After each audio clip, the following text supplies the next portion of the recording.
सप्रेम नमस्कार.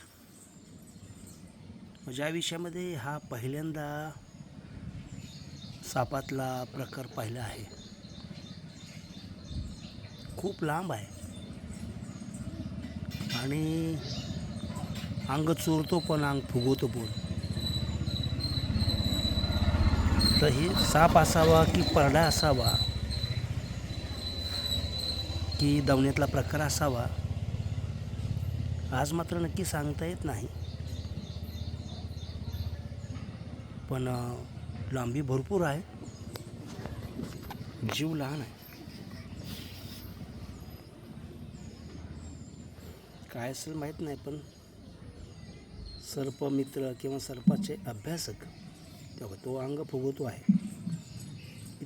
इतक्या लहान वयामध्ये एवढी मोठी लांबी असणं म्हणजे काहीतरी वेगळेपण आहे. मग अशी आत्ताची अलीकडची बाजू तो फिरवतो आहे, मग अशी पलीकडची बाजू फिरवत होता.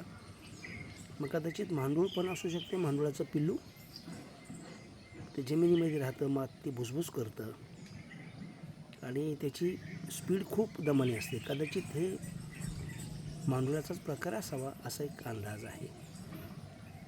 वृक्षप्रेमी, निसर्गप्रेमी, सर्पमित्र, भूमिपुत्र वाघ, लोकहित महाराष्ट्र.